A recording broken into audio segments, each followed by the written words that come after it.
this, but this is very special because in reality, your appearance, your wealth is not in your hands. You can work as much as you want, but whatever Allah has written for you, you're going to get it. However you are created, you cannot change that. But what's in your control is your behavior and your actions. So no matter if a person is well, unwell, if he's different skin color, if he's rich, if he's poor, he can still attain the closeness of Allah subhanahu wa ta'ala. That's how easy Allah has made it. Whereas people will judge you based on these things, on your clothing, on your wealth, and they might not even look at you based on this. Yet no matter how you look, no matter what state you're in, as long as your action and your behavior is good, then you can become a friend of Allah subhanahu wa ta'ala. And this is what the core of these gatherings are, is to attain what Allah subhanahu wa ta'ala loves the most. And what is that? Is a good heart, is a pure heart, and good character and good behavior. That is the purpose of these gatherings, so you can attain these two things. So what better gathering can a person be sat into today? Where whatever you can attain is totally in your control and no one else's control. So while we're here, while we are sat here, then shouldn't we have this mindset that we want to gain the most maximum benefit being here? Or do we just want to be sat here for the sake of being sat here and then just go home with nothing? Why waste this special gathering that you're in today? Nobody knows if they'll make it to the next Friday. Nobody even knows if they'll make it to the next day. So how do we now attain maximum benefit in this gathering? It's first and foremost, we need to have the right intention that why are we here? And we should be here no other than the pleasure of Allah subhanahu wa ta'ala. The one who does not judge you the way others judge you. The King of all kings, the one who has blessed you to be in his house today. The master of the universe, the one who will bless you with such kingdom in the hereafter that every time you blink, whatever he gives you will increase in beauty and greatness. If it's food, it will increase. If it's your spouse, it will increase in beauty. If it's your house, it will look more and more beautiful. Such Allah is that he will bless you with this gift. So why should you have any other pleasure, any other intention than the pleasure of Allah? So first and foremost, correct our intention that we should be here only for Allah and for his pleasure and for his closeness. And remove all of the thoughts that are in our mind. We're in his house, we should only focus on him. Secondly, not just being sat here with the right intention, but also whatever nasiha is delivered, whatever knowledge, whatever wisdom is delivered, that we also want to benefit from this. It's not just being sat here idly, we actually want to benefit, because what will be delivered is not just a lecture just to get you motivated or just to make you feel good. It's actually going to be given practical solutions to how to deal with life, how to deal with problems, how to get closer to Allah subhanahu wa ta'ala. Practical guidance that you can take home and follow. So how do we benefit from this? Is we need to have three keys in our mind to connect Allah subhanahu wa ta'ala. That Allah is watching me, Allah is with me, and Allah is hearing me. This brings into the presence of Allah subhanahu wa ta'ala. This brings us in a receptive mode. So whatever information or whatever knowledge is being delivered, it will not just come into our mind, but it will also enter into our hearts. So that knowledge then can remain with us, and we can benefit from this knowledge then. So without further ado, inshallah, we will start with the gathering. So just to explain, the gathering will start with Quran recitation, then there will be Naat recited, Nasheed, then the speaker, Ustaad Suffian, will come and deliver the speech. Then after that, there will be a dhikr session, and then there will be refreshments served upstairs as well. So inshallah, I would just like to ask Hafiz Harun if they could, inshallah, come up to recite the Quran.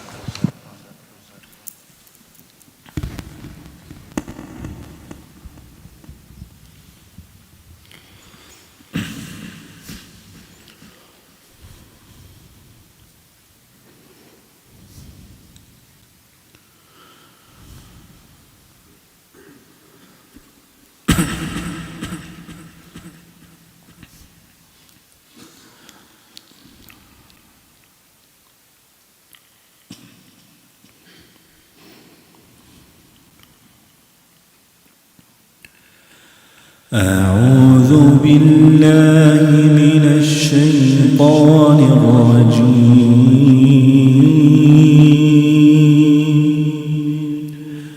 بسم الله الرحمن الرحيم.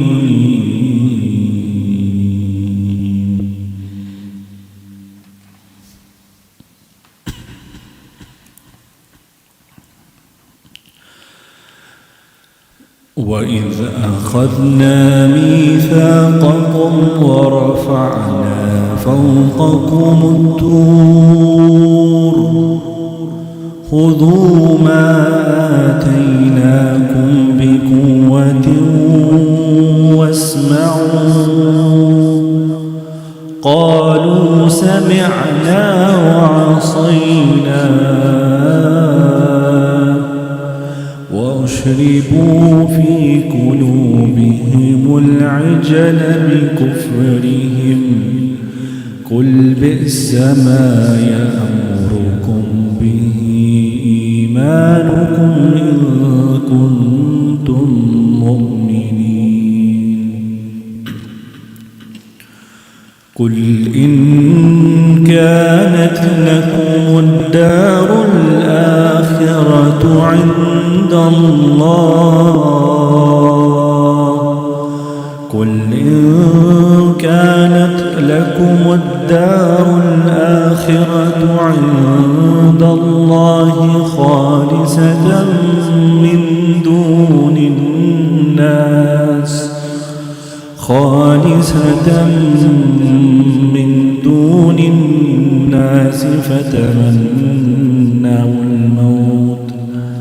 فتمنوا الموت إن كنتم صادقين ولن يتمنوا أبدا بما قدمت أيديهم والله عليم بالظالمين ولتجدنهم أحرص الناس على حياة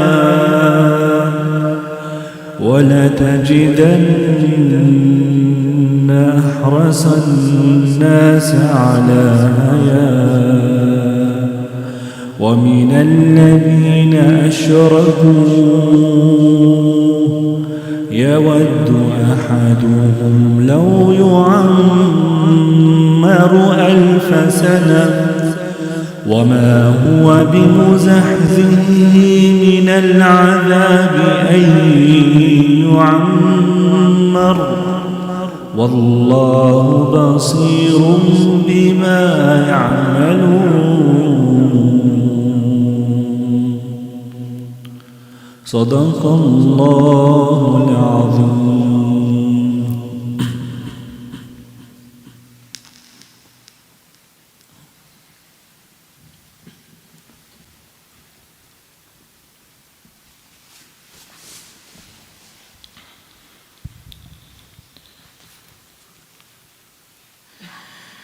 दपर सुबह शाम है अल्लाह अल्लाह कितना प्यारा नाम है अल्लाह अल्लाह नबियों का पैगाम है अल्लाह अल्लाह वलियों का इल्हाम है अल्लाह अल्लाह लोगों अपने काम से मतलब रखो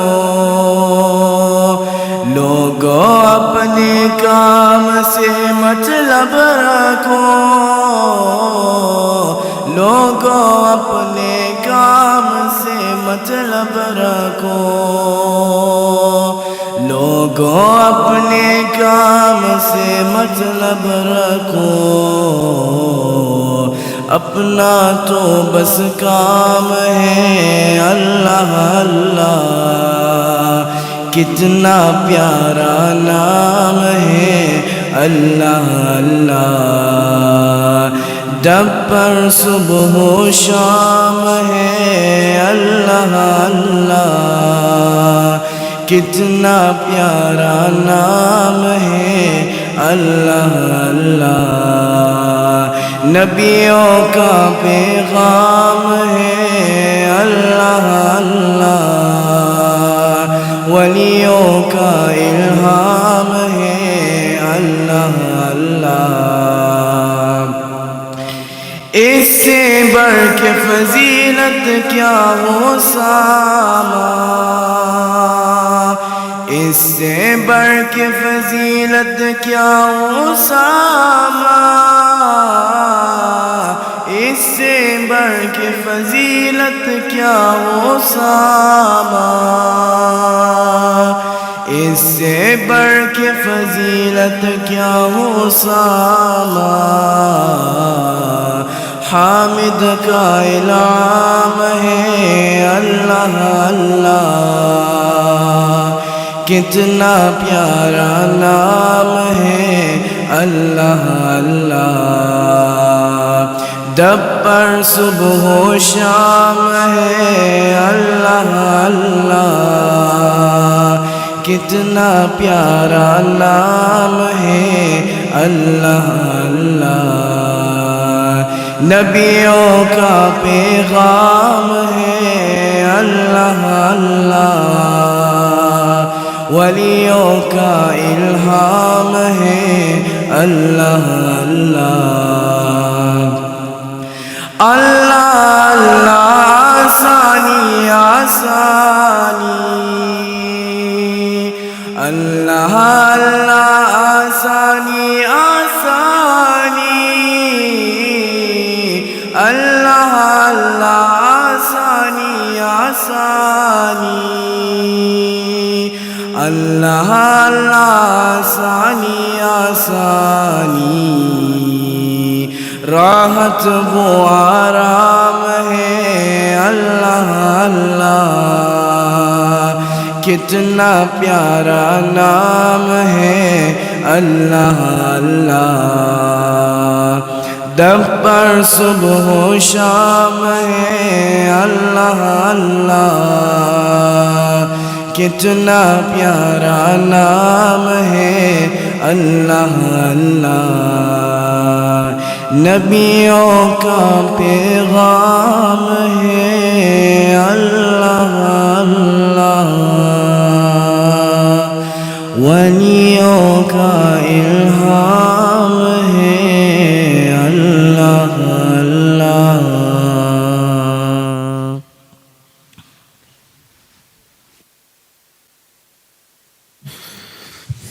بسم الله الرحمن الرحيم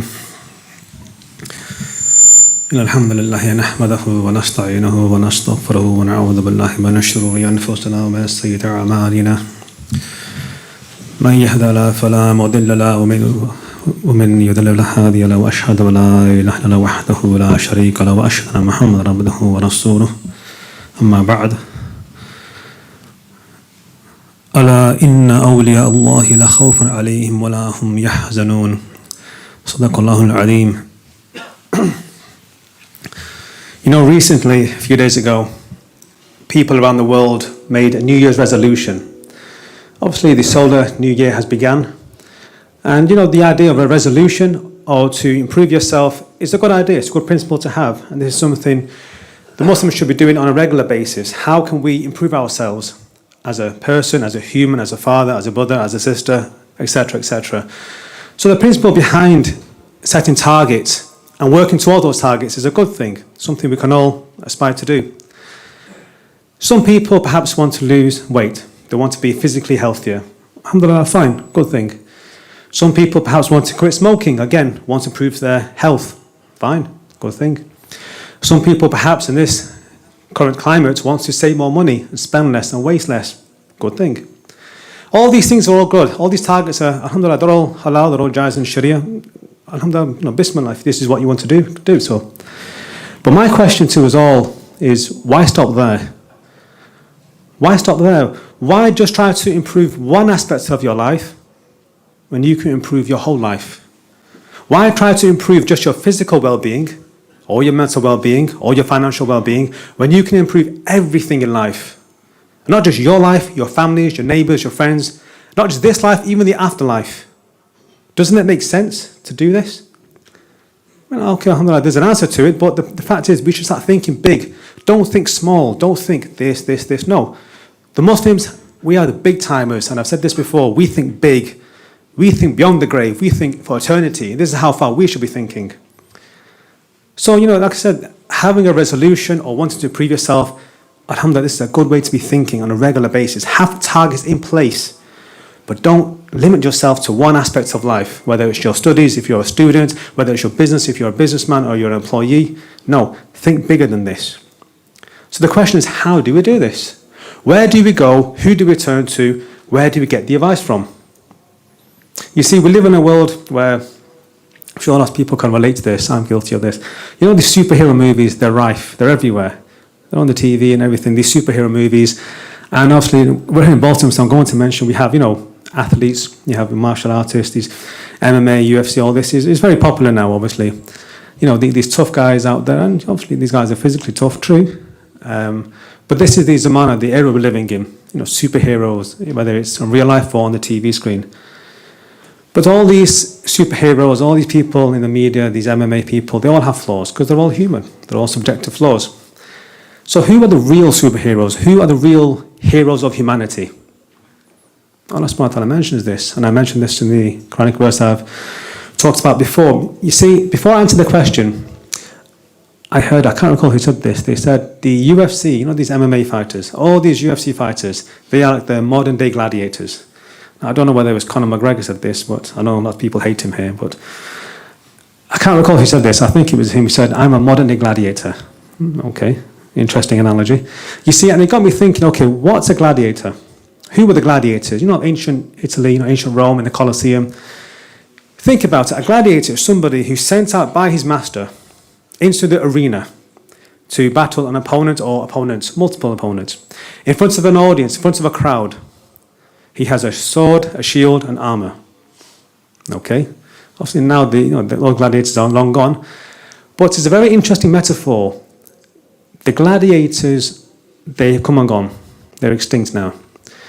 However, there's one particular breed of gladiator who still exists today. And these are the gladiators of God. God's gladiators. And these are none other than the friends of Allah subhanahu wa ta'ala, the awliya, the salihin, shuhada, siddiqeen. You see, the reason why I say this is because if you think about the similarities, they are sent out into the arena, the Colosseum, which what we call planet Earth, the world is their Colosseum. Their master is Allah subhanahu wa ta'ala. He owns them. He owns them. They go out to fight some opponents, not one but two. Shaitan and the nafs. Constant battle. All day, every day. The audience is creation who witness this miracle. The sword is the 7 organs used properly in the prophetic manner. The shield is applying the sunnah inwardly and outwardly. The helmet is a prophetic mind. The body armor is a prophetic heart. There's this very interesting metaphor. A person can perhaps relate to that. Okay, yes, these are the gladiators. And every day they are battling not one but multiple opponents. But let's not stop there. The answer is we can also potentially become just like them if we have the rightly guided teacher, which we do, the blessed teacher. But if we take them seriously, if we take their word seriously, we act upon their guidance seriously, there's no reason why everybody here, including myself and people watching online, each and every one of us can achieve the friendship of Allah subhanahu wa ta'ala. Very simple. So you see, there are many reasons why the awliya are mentioned in the Holy Quran, and there are many qualities. Obviously, because of time restraints, I can't go into too many, but I'll mention a couple briefly, inshallah, touch upon them. One of the reasons why they are the real tough guys, why they are the real heroes of humanity, is because of their level of compassion. Their compassion towards creation. And I'm not talking about just Muslims, I'm talking non-Muslims, I'm talking enemies, I'm talking friends, neighbors, strangers, animals, plants, rocks, stones. And this goes all the way back to the Prophet ﷺ, who even 1400 years ago they understood and recognized even stones are animated with life. They have a ruh, they have a spirit, they have feelings, emotions. Scientists today haven't discovered this yet. Scientists have barely discovered that, plants have life and emotions, these things. And I mentioned before, the example of a Venus flytrap. It has emotions, it acts, it moves around. Scientists don't know this yet, but they will do one day. It's inevitable. However, the awliya are compassionate towards every single thing you see, everything you hear, everything you touch. Their level of compassion is on a whole other level. And I'll give you an example. Sayyidina Ali Khawas, they were very famous, Wali of Allah subhanahu wa ta'ala, very famous fan of Allah subhanahu wa ta'ala. And they used to live in Egypt, North Africa. And even here sometimes you have, in your garden or you see outside ants crawling around. So the ants come out in a particular time from their little hole or burrow. And they go on a journey. Now for an ant, from here to there is a long journey because it's a small ant. But what happens sometimes, they walk in line, people sometimes step on them, trod on them, kill them, obviously break their leg perhaps, these things. And he saw this, but out of his level of compassion, even a little ant, perhaps something myself and yourself would think negligible or expendable or nothing, or valueless, even this he wanted to show compassion towards. So what's it they do? They got the food, whatever the food the ant ate, and they put it right outside their dwelling, right outside the hole. And they would do this on a regular basis. And then one day somebody asked them, what's this you're doing? Why are you doing this? What's this? To the common person, it looks a bit strange. Why are you putting food over there every day? What's over there? I can't see anything. They said, obviously these ants go out every day and, they have to find food. So I make it easy for them. He's creating ease for an ant. Something as small as an ant. Now the ant can't benefit them in this life. How can ants benefit us? It doesn't. If anything, they're annoying sometimes if they're in your house, but it's not the point. It's not what the ant could do for him. It's what he could do for Allah subhanahu wa ta'ala. Because if any of us here are serious about becoming righteous or pious or becoming a friend of Allah subhanahu wa ta'ala, understand one principle. Get this principle in our head. To become a friend of Allah subhanahu wa ta'ala, we must first become a friend of creation. Fact. There's no ifs or buts. This is how it is. To become a friend of Allah subhanahu wa ta'ala, we have to become compassionate towards all of creation.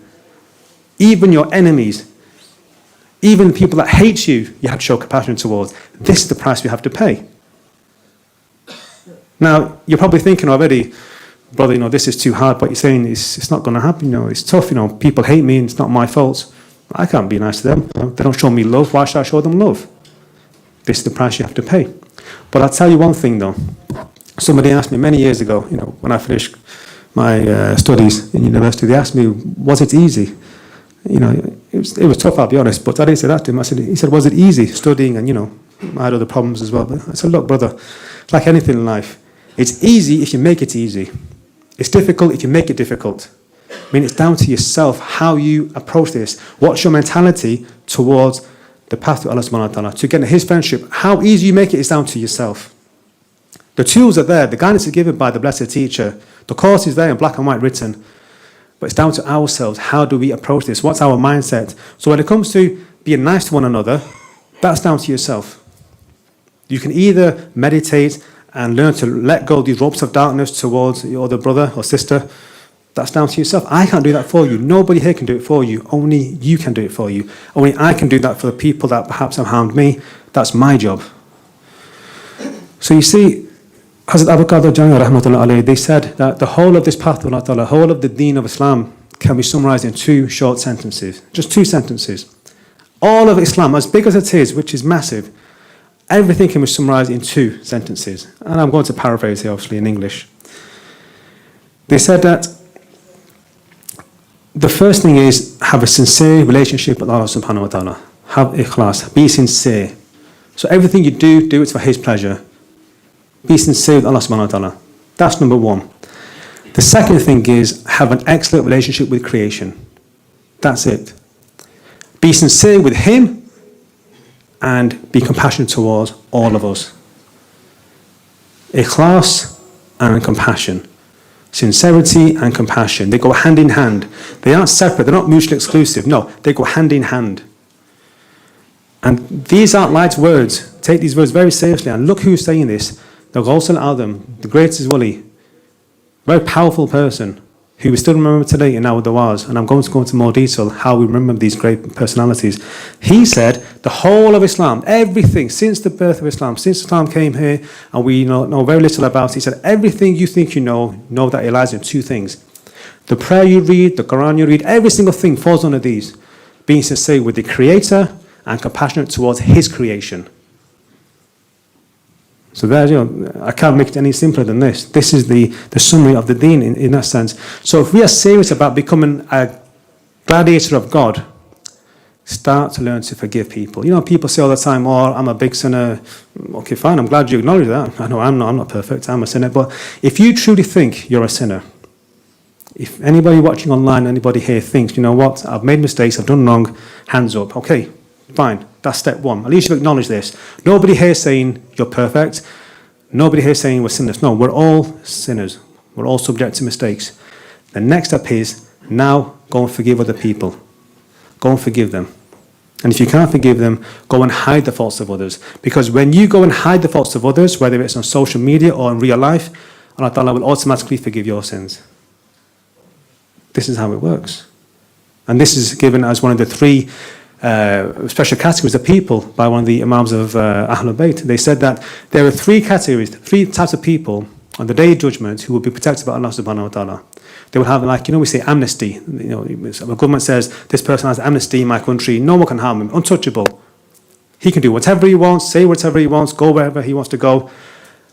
But not in the country. I'm talking in the afterlife, on the Day of Judgment, when people won't be able to move. People are restricted in their certain stuff, in their roles. There are three types of people mentioned by this Blessed Imam who are untouchable. They will not be questioned. They are free to go wherever they want. No angel of punishment will touch them or harm them. They are free to do whatever they want. The first kind of person I've just mentioned, that if you see somebody make a mistake, hide it. Don't let it go past you. And this is a very big maqam. If you see something, hear something, okay, fine. As we say in English, in slang, allow it. Okay, fine. No one's going to know. It won't go past me. It won't go past yourself. Fine, okay. By doing this small thing, Allah Ta'ala automatically forgives you. Straight away.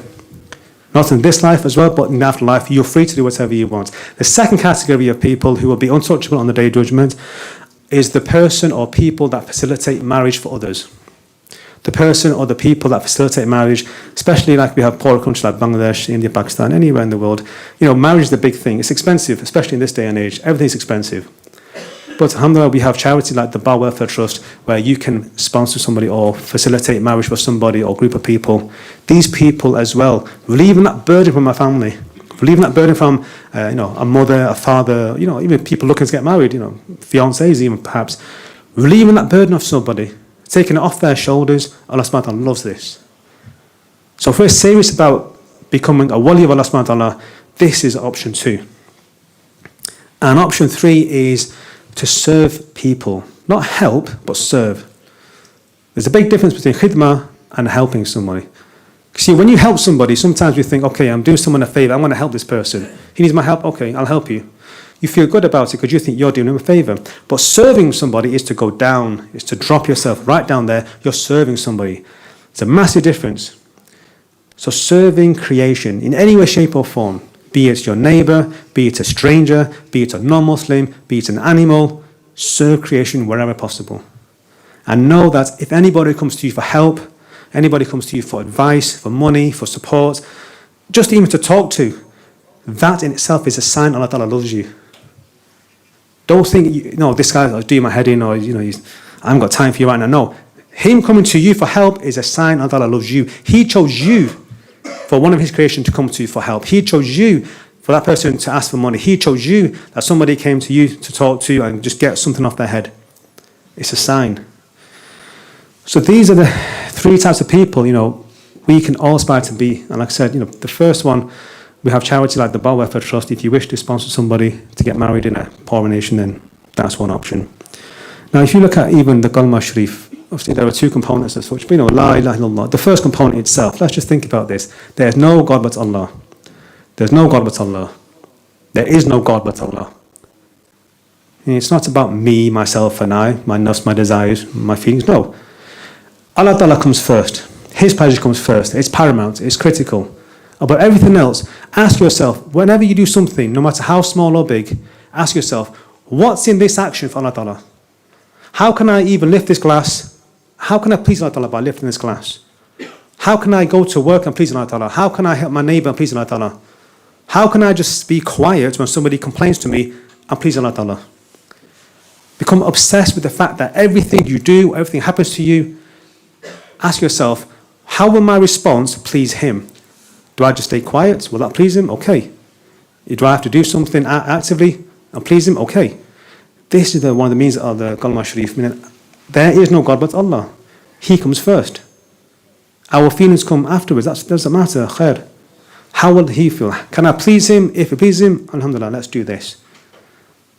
And if that means you go out of your comfort zone every now and then, don't go out of your comfort zone. That's the price you have to pay. I'll give you an example. Tomorrow's the weekend. For people like myself, and maybe other people here as well, you're off work. Now, if you already pray 5 times a day at home, that's a good thing. That's your basic responsibilities at home. That's a good thing. But if you know that to come to the masjid and pray, that's stepping out of your comfort zone, that's what you do. Why? Because it pleases Allah subhanahu wa ta'ala. Yes, okay, it's not the best of weather outside, especially compared to summer and spring, but the days are getting longer, so ask yourself, what can you do to challenge yourself? What can you do to go out of your comfort zone? And if you know that's in the Sharia, that's halal, and it pleases Allah subhanahu wa ta'ala, that's what you do. And you know yourselves very well how you live your daily life, what's your weekend like, what's your day's plan like. Then ask yourself, okay, what can I do next? If I see someone down the road, okay, and if I help him, would that please Allah ta'ala? Go down the road, help the person. If people nag at you and complain to you all the time, and you can just tolerate their complaints, so be it. That's what you do. Especially if you find it difficult, even more the reward, even more the ajr. Has anybody heard, you probably haven't actually, but it's very old. Has anybody heard of a grandfather clock? Just put your hand up, please, if you've ever seen one. Or, a few people, not many. We don't have them anymore, to be fair.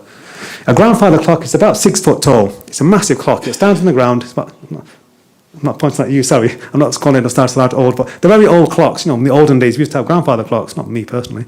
But a grandfather clock, they're very tall, about 6 foot tall.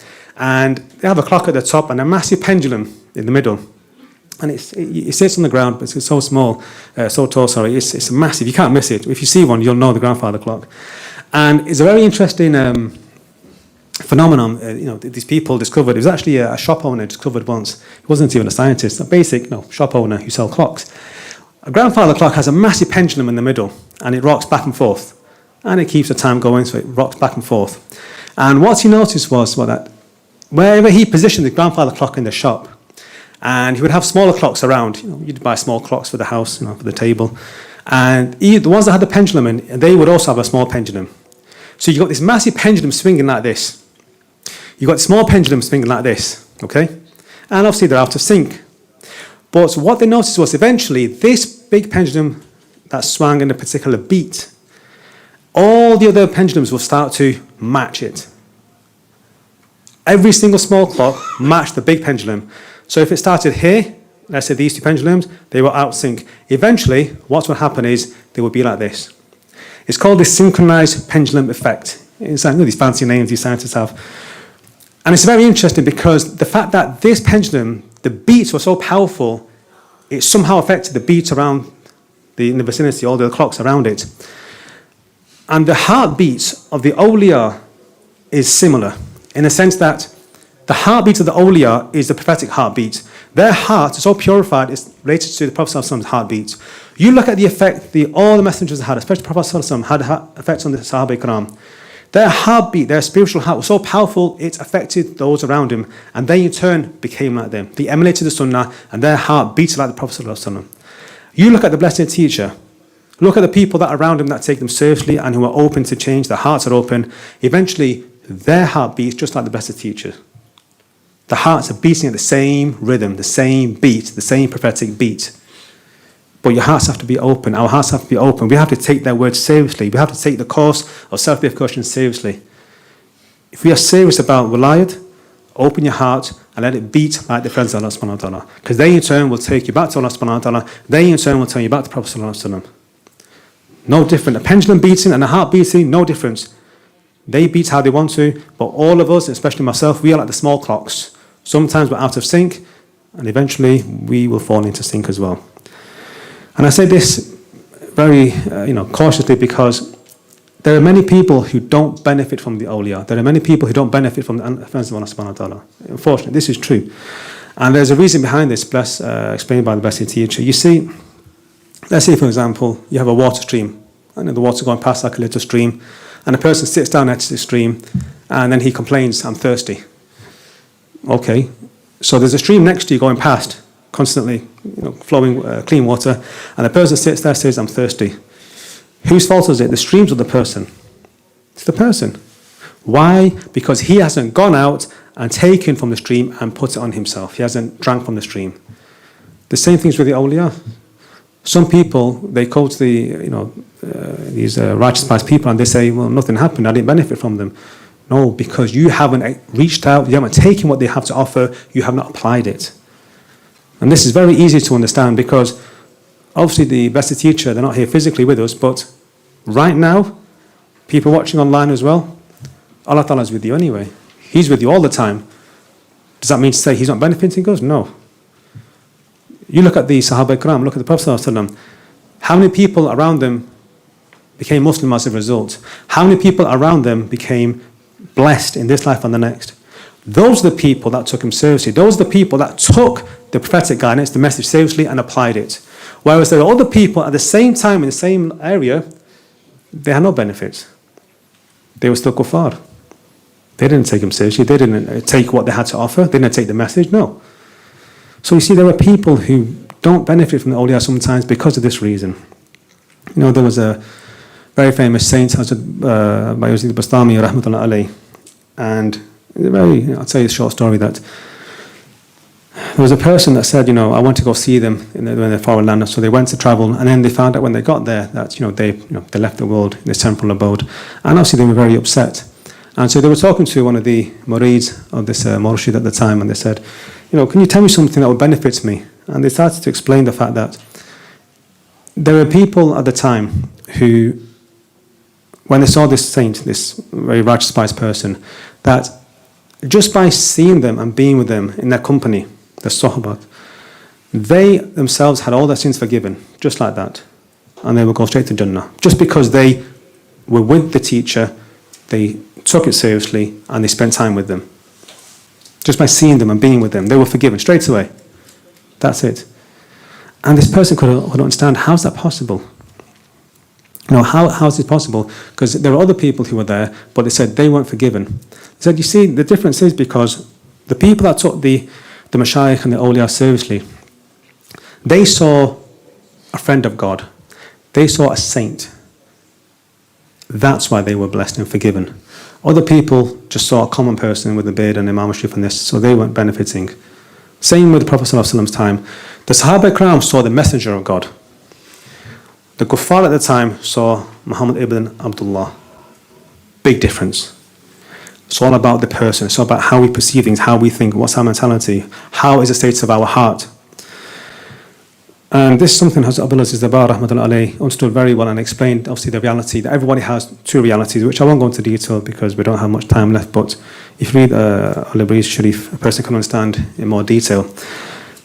But I'll just give you an example of how serious we should take the mashayikh, how serious should we take the awliya, how serious should we preciously value their time when they are here. I'll give you the best of examples. Now, I'm not going to tell you something from myself. I know nothing. I'm useless, I'll be honest. Ask Suraj, he knows me very well. Ustaad Suraj. And he's nodding yes, see, he knows I'm very useless. I'll tell you something, not even from the Prophet ﷺ. I'll tell you something straight from Allah subhanahu wa ta'ala. He himself says something. People say, what's the value of the awliya? The awliya, the armed people, common people, the human beings. Okay. Now, I'm going to ask you all a rhetorical question. So don't answer it, just think to yourself. Which Quranic verse between Surah Fatiha and Surah Al-Qadr, which one do we recite more or the most? Obviously Surah Fatiha. Every single prayer has Surah Fatiha, and you have to read this. It's a condition, for the prayer to be, fulfilled. It's a condition. Every single day we read this numerous times. Now, if you do the maths, let's say you read the Faraid and Sunan, it's about 40 times a day, minimum. 40 times a day we do Surah Fatiha, standard. Okay, everybody knows this by heart. Surah Al-Qadr, however, is read maybe once a year, maybe once on the night of Qadr in Ramadan. Now, Hazrat Abdul Qadir Rahmatullah alayhi asked this question. They posed this question to get the point across. You have Surah Fatiha, Surah Al-Qadr. They said just the fact alone that this Surah Fatiha, is read every single day in every single prayer means the message in Surah Fatiha is greater than the message in Surah Al-Qadr. Just by the sheer quantity. The sheer fact that you have to read Surah Fatiha in the prayer for it to be fulfilled, in terms of the fara'id. Surah Al-Qadr doesn't have to be read. Maybe you know it by heart, maybe you don't. You don't have to. It's good if you do, of course. Just the fact that it's read every single day means the message of Surah Fatiha is far greater than the message of Surah Al-Qadr.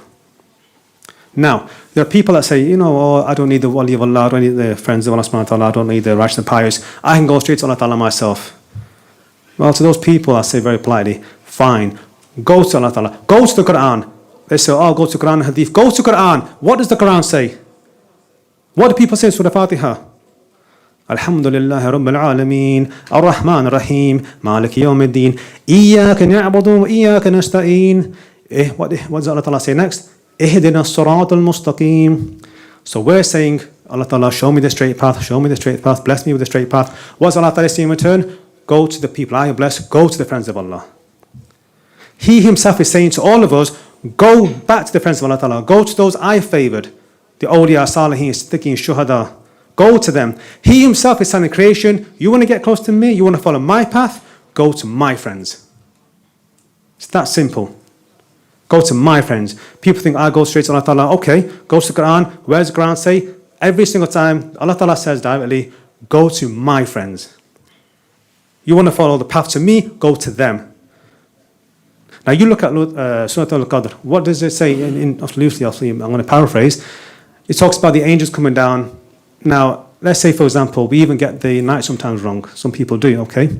Let's say you get the night correct on the night of Qadr. Hazrat Jibreel Islam comes down. Do we see him? No. Do we hear them? No. Do we see the angels? No. Except those, obviously, who are practicing the Muraqabah, ascension and these things, but, and the spiritual eye is open. But what happens? Maybe they come down and bless us with some blessing and some fair, some reward, okay? Now, Hazrat Abdul Qadir Jilani Rahmatullah, they talk about why are the awliya in a way more valuable than the angels? Why is this? We know that Laylatul Qadr has a reward of 83 nights. But they say being in the company of the awliya, the righteous and pious, has a reward of over 100 years of worship. 100 years of worship. You have 83, you have 100. Simple maths, 100 is more. Why is this though? They explain this. They said, if you go to the awliya, if you go to the friends of Allah subhanahu wa ta'ala, they will sit down with you, they will show you the path to Allah subhanahu wa ta'ala. They will talk to you through step by step how to worship Him, how to repent, how to be forgiven, how to enter Jannah, how to achieve His friendship. Will the angels do that? No. We can't even communicate with the angels, the majority of us. They won't sit down with you and show you the path to Allah. But the friends of Allah subhanahu wa ta'ala will. So they explain this in detail that take the awliya seriously, take the friends of Allah subhanahu wa ta'ala seriously, because they will show you the path to Allah. The angels won't. Like I said, they may bless you, okay, that's a good thing. But the path to Allah comes through the friends of Allah. Simples. So now we start to have a brief understanding as to their maqam, their station, and the fact that our prayer is incomplete without Surah Fatiha. Our prayer is incomplete without mentioning the awliya. Think about this. So now Hazrat Abdul Aziz Dabar Rahmatullah alayhi, they say that when you find the rightly guided teacher, when you find the right person, the friend of Allah subhanahu wa ta'ala, cling on to their clothes. Never let go of them. Take what they have to offer very seriously. Never let go of them. But unfortunately, sinners like myself, and maybe some people here can relate, sometimes what happens is people, they let go and they chase shaitan and dunya and nafs and these things because they may appear more attractive. But even then, when we turn back to the friends of Allah subhanahu wa ta'ala, even then they embrace us, they clean us like a mother cleans a baby's nappy. They adore us and they feed us and nurture us and still bring us back, because this is the level of compassion. And to understand this, you can imagine, let's say you have a husband and wife. Wife runs away, has an affair, has a fling with somebody. Do you really think that guy's going to accept her back? Most likely not. Unless he's very merciful, but most likely not. And this is the, like a parable, we can say, like a simile, that we run away with shaitan sometimes, and then we want to come back to the blessed teacher, and even then they embrace us, even then they love us. Their heart is on a whole other level. It doesn't mean to say that we can't be like them. Of course we can. Because the reality is they love you individually. And they know your name. They know all our names. They know me. They know everybody online. They know you individually. They love you for you. They love you for who you are, nothing else. Whereas other relations, be it between spouse, husband or wife, brother, sister, etc., there's always some form of mutual benefit, or something to get out of it, some sort of interest. But they're not like this. They love you for you and for Allah subhanahu wa ta'ala. That's it. And there are three who are in this category. One is Allah subhanahu wa ta'ala loves you. The Prophet sallallahu alaihi wasallam loves you. And the awliya love you. No one else. They love you for you. You know, your friend may say, I'm your best friend, you know, you're my best friend, I'll do this for you, I'll do that for you. Okay, maybe they say this outwardly, but the reality is no. Only the friend of Allah can be your true friend. That's it. This is how it works with them.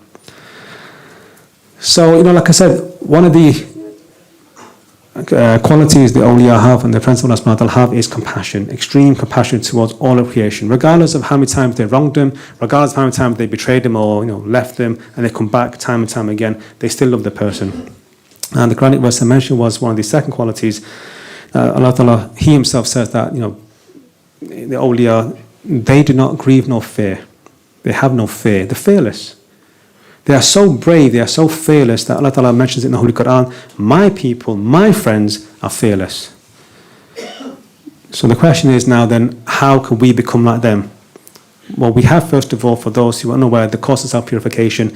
If you're serious about improving your state, be it your mental state, your spiritual state, any other state you can think of, the course of self-purification is here. Now, for those brothers and sisters who have come on the course and are perhaps left, now's the time to return. Now's the time. Because like Ustaad Suffian said before, next week isn't guaranteed for anyone here. Tomorrow isn't guaranteed for anyone here. The next hour isn't guaranteed for anyone here. So stop killing yourself and saying to yourself, tomorrow, tomorrow, tomorrow. There's no guarantee of tomorrow. Tomorrow may not come.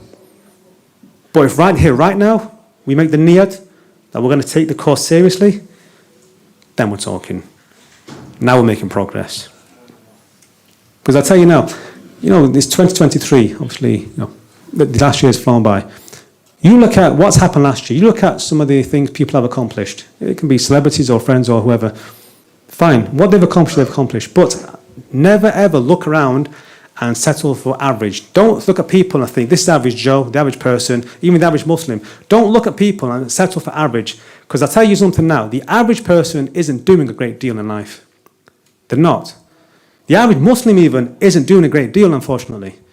The average Muslim, they don't even know their responsibilities, their faradain.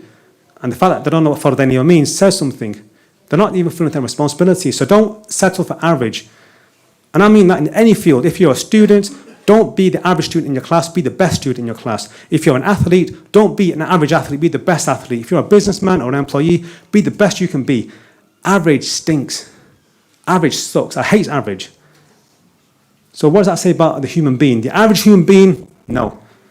We want to aim right to the top. You know, you heard these saying sometimes, aim for the stars and, you know, the sky's the limit on these things. Aim for the stars and you'll get somewhere. Forget the stars, forget the sky. That's for dunya people. That's for materialistic people. Why? Because all they can see, the first thing they can see is the star. Why aim for the stars when you should aim for Jannah? Aim for Jannah and maybe then we'll get somewhere. No, aim high. So forget average. Don't look at people. Don't look at Muslims nowadays and think, you know, he's doing this, she's doing that. Okay, that's all good and well. If they're doing that's their business. Don't aim for average. Always look above and beyond. And the course of self-purification will teach you very well. There's a massive difference between wish and will. You know, you can wish to be successful. You can wish to enter Jannah. You can wish for so many things in life. Wishing is fine, but it will get you nowhere. Will, however, irada, however, willpower, as they say in English, now we're talking. If you develop this will to succeed, so if you have a financial problem, let's say now people are struggling financially, don't just wish to be financially better off, will it. Do something about it. Do the muraqabah dua. Do something about it. Don't wish for success, will for success. If you're physically not well right now, don't wish to be better, will it. Do something about it. willpower. And I'm saying this because will is such a powerful fact that you don't need to be a scholar to be Allah Ta'ala's friend. I'll tell you now straight. You don't need to be a scholar. You don't need to be a mufti, an imam, an alim.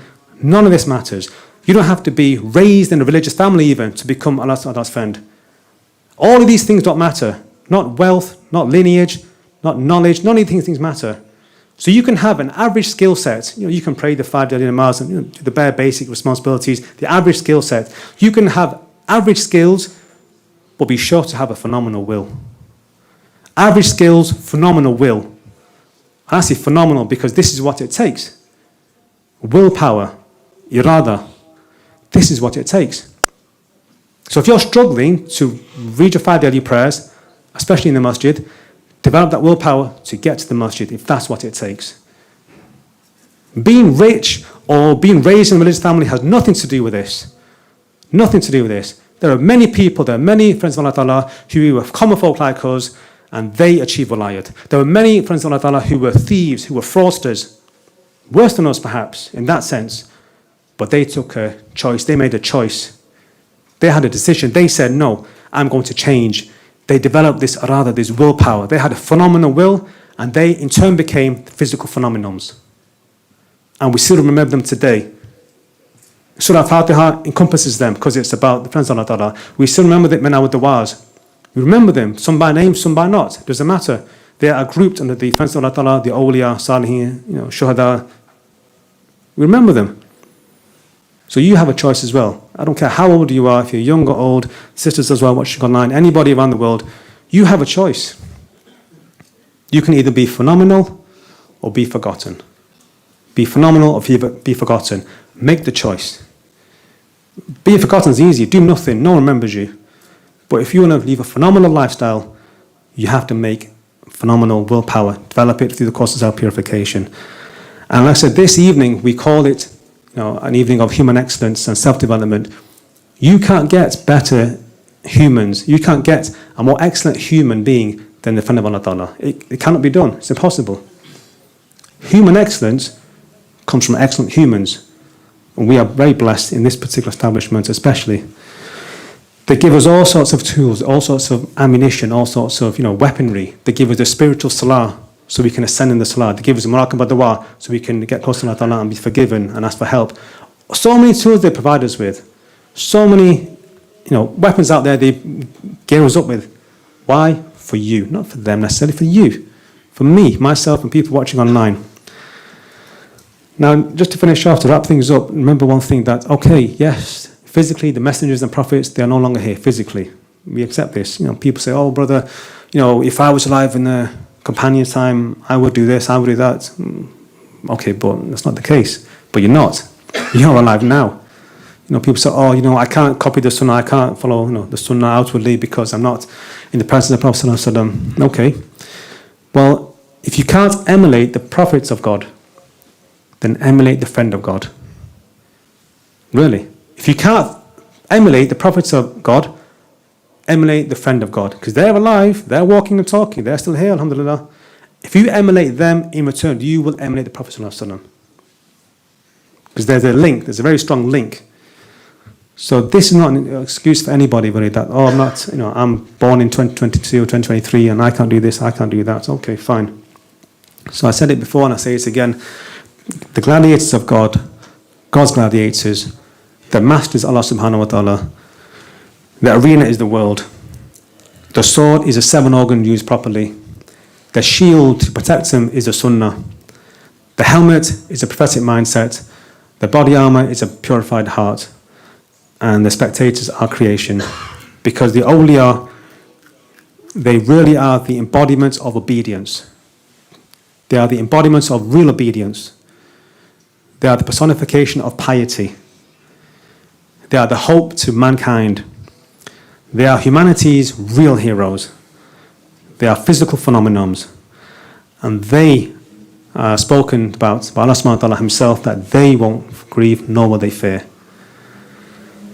So Allah ta'ala make it easy for myself and yourself to achieve walayat and take this course of self-purification seriously. So if there's anything beneficial I've said, all praise due to Allah subhanahu wa ta'ala. Only the mistakes are mine.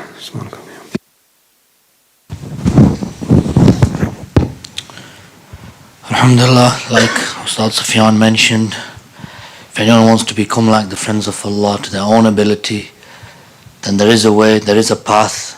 Don't think, oh, that's not for me, I'm not like this. Every person, every single one of you has the potential to become the friend of Allah. Allah Ta'ala has put in every single one of us. Because Allah Ta'ala wants us to become His friend. Allah Ta'ala wants that friendship. It's us. We don't want it. But if you believe so and you think so in your mind that you do want it and you want to become the friend of Allah, it's not complicated. It's not difficult.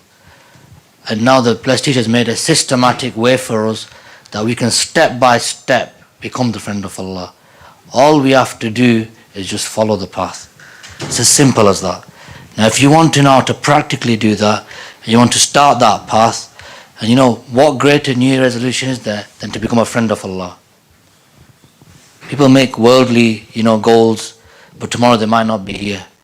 Imagine you've had this intention and you die on that intention of being a friend of Allah. So if you're that person who wants to become like this, then see myself afterwards and I can direct you to the right person who can explain to you how you can become a friend of Allah, and you can practically start that today. Another couple of announcements. There's a sisters majlis announcements. There's two majlises. One is in Nelson, so it's a ladies community breakfast. Free events where ladies get a free desi breakfast followed by muraqabah dua. So you get physical food and spiritual food. But remember, it's for ladies. So when brothers hear food, they get smiles on their faces. So for your sisters, or whoever, wives or daughters, invite them. And this one is in Nelson, Thursday the 12th of January, 9:30 a.m., Al-Hira Jamia Masjid. So for the sisters, ask, the appas downstairs, or for brothers who are up here and want to send, then ask myself and I can, give you the address or whatever. And then also there's a Bolton Community Ladies Breakfast. So if you can't travel to Nelson, then on Tuesday the 17th of January, they're doing a breakfast here for those in Bolton. That's at 9:30 at Al Madina Masjid, this location. But if you really love your breakfast, you can go to both. Well, that's your choice. And there's also a PP Youth Girls event, so for sisters, bowling event. And that's on Sunday the 29th of January 2023. It's £10 per person. This includes transport, pick-up, drop-off, bowling and food. This is for age 12 to 16. 11:30 a.m. pick-up at meeting point. And the meeting point is Al Madina Mosque, Bolton, this masjid that you're at now. So if you want more information about that, then come see myself. Or if you're downstairs, then see the appas or the women responsible downstairs. And finally, if you're trying to change your life and you're struggling and you're having difficulties and you want to speak to someone about that, then there are qualified trainers and ustads here who can help you overcome whatever that difficulty is. Everyone's got something that they're struggling with. There's always one or two things that we struggle to get over. And if we can't do it ourselves, then that means we need someone to help us. That means we need practical advice, personal tailored advice to ourselves. So there are ustads here that you can see who can help you change yourself if you've got that intention, but there's something there that's just not letting you do it. You're in this rut, in this circle, vicious circle, you don't know how to get out of it, then there's ustads here that can help you to do that. Also, if people who've got physical illnesses, spiritual illnesses, mental illnesses, problems that are affecting them, and they're struggling to get over them, then there's also ustads here who can help you with that.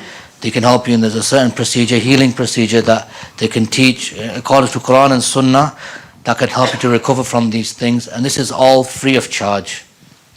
People pay millions for this kind of coaching and advice, online, and they sign up from crazy courses, and at the end of it, they just get conned. But here you're getting it for free. So, make use of this and take advantage of this. And come see myself if you want to see anyone, and you can put your name down, inshallah. Now, inshallah, we're going to move on to the dhikr majlis.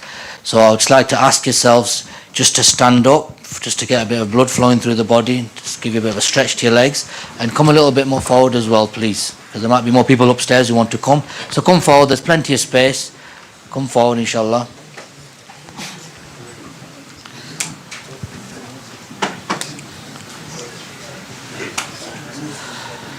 Can I ask someone please to turn the lights off, if that's possible. If everyone would just like to sit down now, inshallah. Just for those who may be for the first time, just to explain to you how the dhikr works. So first and foremost, we want to correct our intention that we're here for the pleasure of Allah subhanahu wa ta'ala.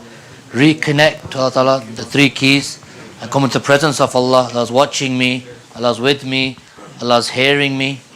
And this is a loud dhikr. So the Ustad or the teacher will recite the dhikr and you will recite with them. So this is a loud dhikr.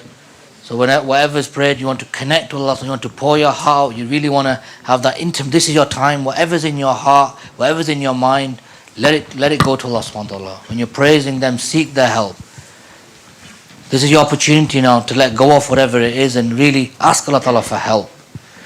So also you'll close your eyes as well to help you focus. And don't be afraid to, say the dhikr loudly. Don't be afraid to ask. There's no one who can give you more than Allah subhanahu wa ta'ala. So when it's loud, recite, and then right at the end when there's the istighfar zikr, when there's astaghfirullah zikr, the reciter will recite and then you will follow them afterwards, inshallah. Inshallah. So I'm going to start with the dhikr majlis.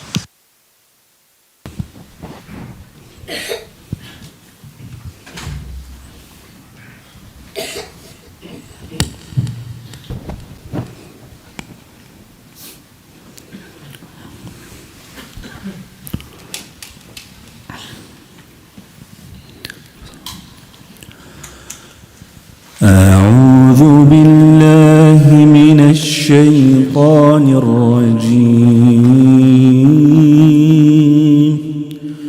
بسم الله الرحمن الرحيم الحمد لله رب العالمين الرحمن الرحيم مالك يوم الدين إياك نعبد وإياك نستعين اهدنا الصراط المستقيم صراط الذين أنعمت عليهم غير المغضوب عليهم ولا الضالين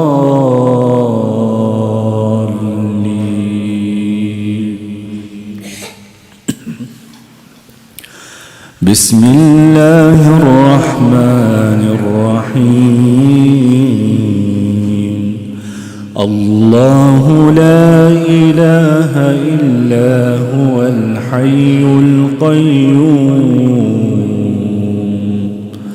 لا تأخذه سنة ولا نوم له ما في السماوات وما في الأرض من ذا الذي يشفع عنده إلا بإذنه يعلم ما بين أيديهم وما خلفهم ولا يحيطون بشيء من علمه إلا بما شاء وسع كرسيه السماوات والأرض ولا يؤوده حفظهما وهو العلي العظيم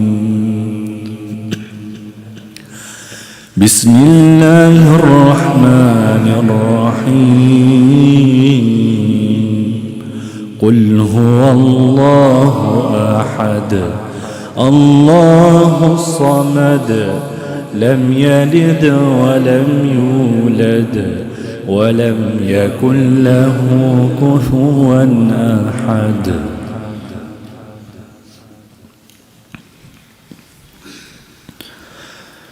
إن الله وملائكته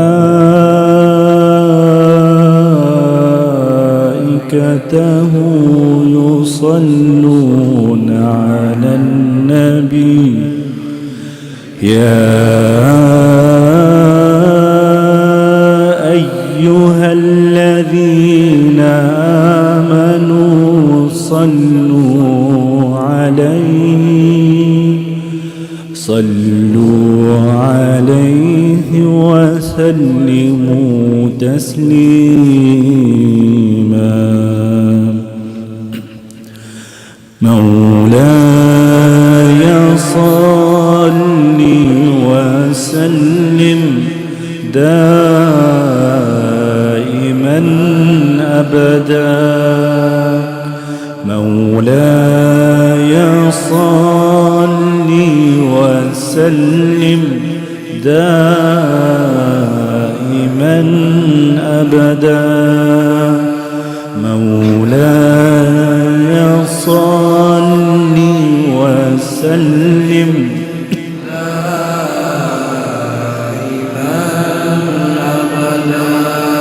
على حبيبك خير الخلق كلهم على حبيبك خير الخلق كلهم على حبيبك خير الخلق كلهم محمد سيد القولين والثقلين والفريقين من عرب ومن عجم محمد سيد القولين والثقلين والفريقين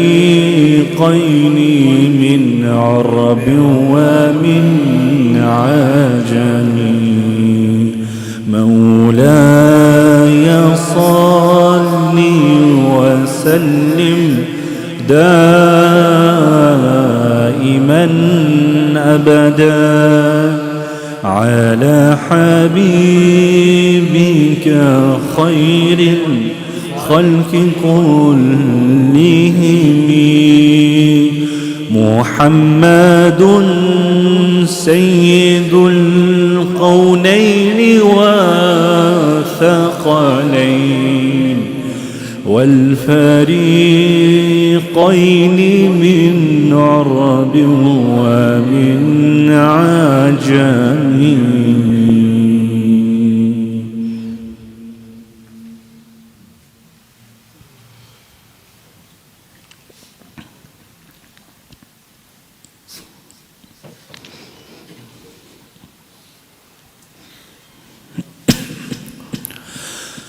فاعلم أنه لا إله إلا الله محمد رسول الله لا إلا الله لا إله إلا الله لا إله إلا الله إلا الله إلا الله إلا الله إلا الله إلا الله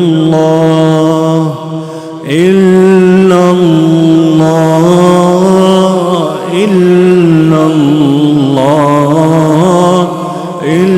إلا الله إلا الله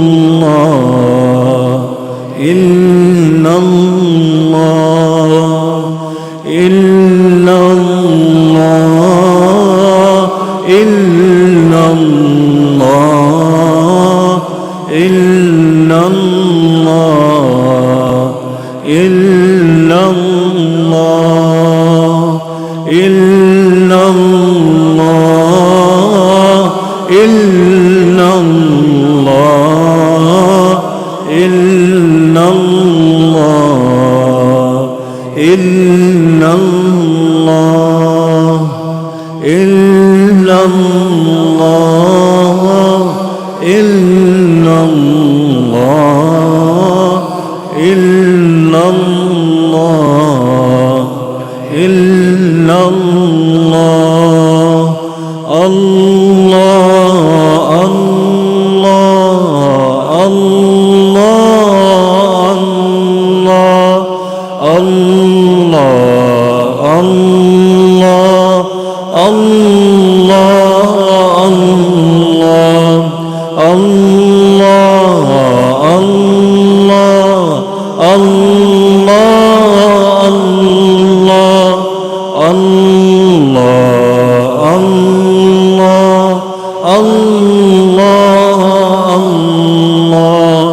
الله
محمد رسول الله.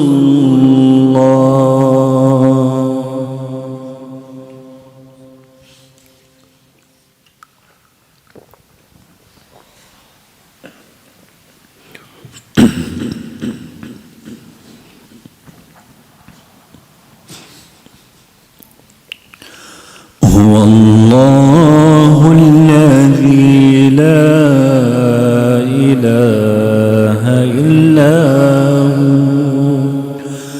هو الله الذي لا إله إلا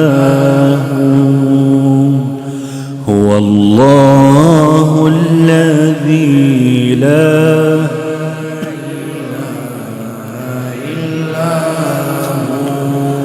عالم الغيب والشهادة عالم الغيب والشهادة عالم الغيب والشهادة عالم الغيب والشهادة هو الرحمن الرحيم هو الرحمن الرحيم هو الرحمن الرحيم الرحمن الرحمن الرحمن الرحمن الرحيم الرحيم الرحيم الرحيم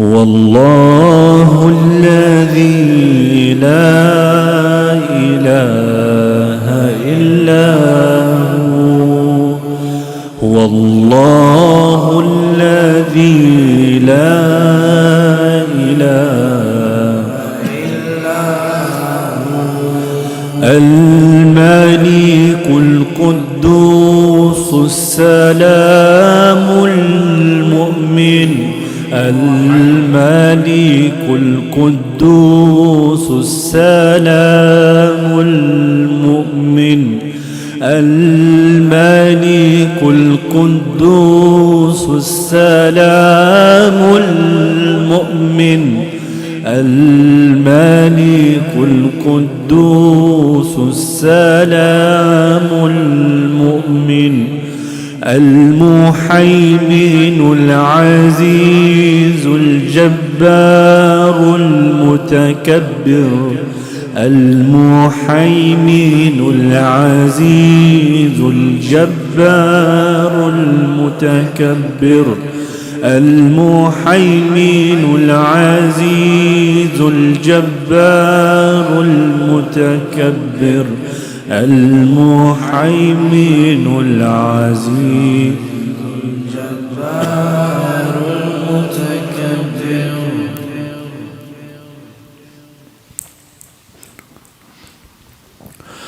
هو الله الذي لا إله إلا هو الملك القدوس السلام المؤمن المهيمن العزيز الجبار المتكبر سبحان الله عما يشركون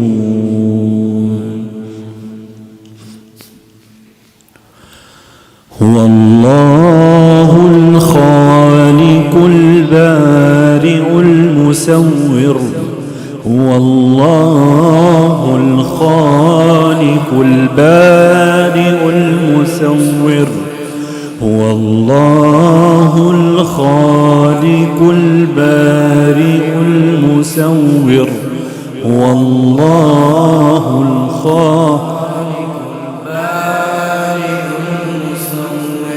هو الله الخالق البارئ المصور هو الله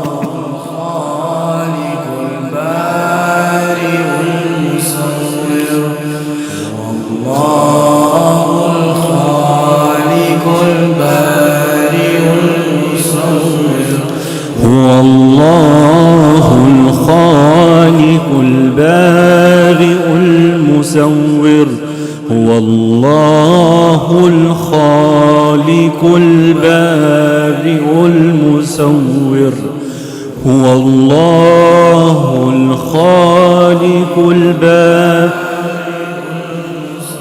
له الأسماء الحسنى يسبح له ما في السماوات والأرض وهو العزيز الحكيم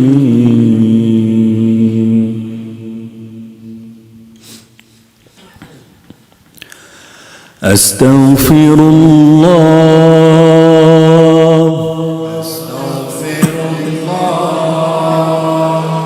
أستغفر الله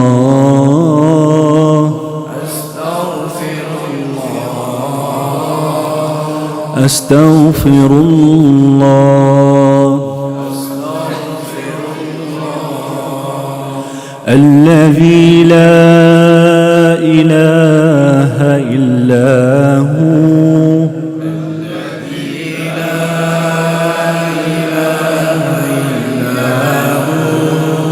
لا إله إلا هو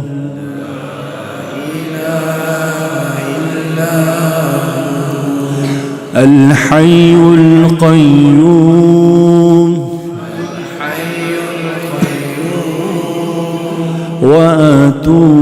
وأتوب إليه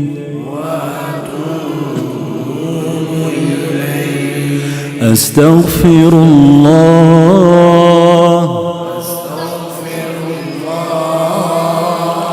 أستغفر الله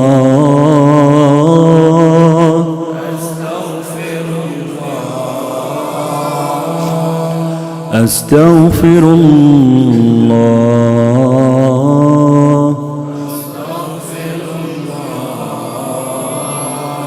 الذي لا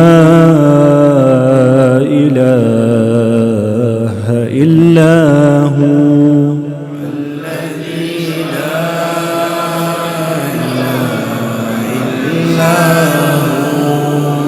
الحي القيوم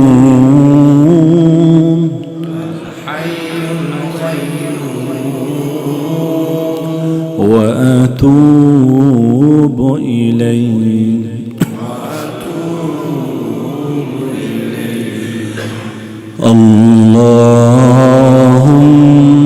اللهم صل على سيدنا ومولانا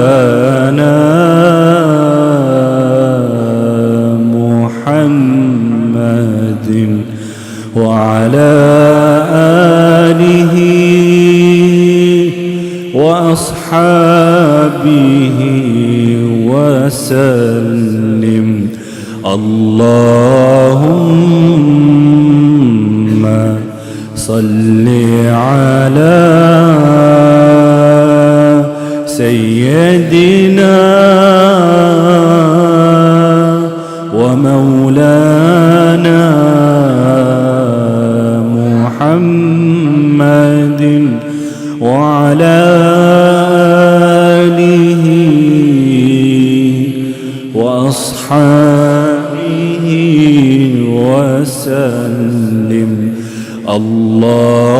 اللهم صل على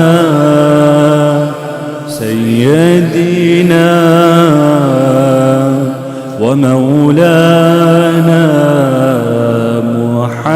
محمد وعلى آله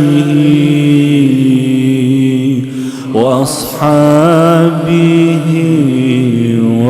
وسلم سبحان ربي العلي الأعلى الوهاب اللهم صل على سيدنا محمد وعلى آل سيدنا محمد اللهم أنت السلام ومنك السلام تباركت يا ذا الجلال والإكرام ربنا آتنا في الدنيا حسنة وفي الآخرة حسنة وقنا عذاب النار ربنا لا تزغ قلوبنا بعد إذ هديتنا وهب لنا من لدنك رحمة إنك أنت الوهاب ربنا إنك جامع الناس ليوم لا ريب فيه إن الله لا يخلف الميعاد اللهم إنا نسألك خير هذه الليلة فتحها ونصرها ونورها وبركتها وهداها ونعوذ بك من شر ما فيها وشر ما بعدها اللهم اغفر لنا ولوالدينا ولمشايخنا ولجميع أمة سيدنا محمد صلى الله عليه وسلم